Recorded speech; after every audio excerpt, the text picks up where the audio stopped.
परभणी तोडफोड आणि जाळपोळीमध्ये 1 कोटींपेक्षा जास्त नुकसान झाल्याची मुख्यमंत्री फडणवीसांची माहिती। परभणी दंगल हिंदू विरुद्ध दलित अशी नसल्याची मुख्यमंत्री फडणवीस यांचं सभागृहामध्ये स्पष्टीकरण। परभणी दंगलीमधल्या आरोपींना पकडण्यासाठी कोम्बिंग ऑपरेशन झालं नाही, मुख्यमंत्र्यांची माहिती। संध्याकाळी 6 नंतर अटक झाली नसल्याचं देखील मुख्यमंत्र्यांनी केलं स्पष्ट।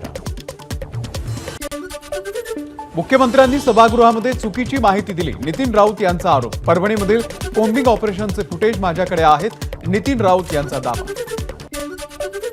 बीडमधल्या हत्येमागचा मास्टरमाइंड कोणीही असला तरी कारवाई होणारच, तसंच वाल्मिक कराडही एका गुन्ह्यात असल्यानं त्यांच्यावरही कारवाई होणारच, मुख्यमंत्री देवेंद्र फडणवीस यांचं सभागृहामध्ये आश्वासन।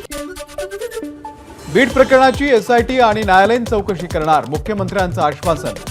सरपंच देशमुखांच्या कुटुंबियांना 10 लाखांची मदत देणार असल्याचीही फडणवीसांची घोषणा। वाल्मिक कराड विकृत सिरियल किलर, आव्हाड यांचा गंभीर आरोप। वाल्मिक कराड धनंजय मुंडेंना वाचवण्याचं काम सुरू आहे का, आव्हाड यांचा सवाल।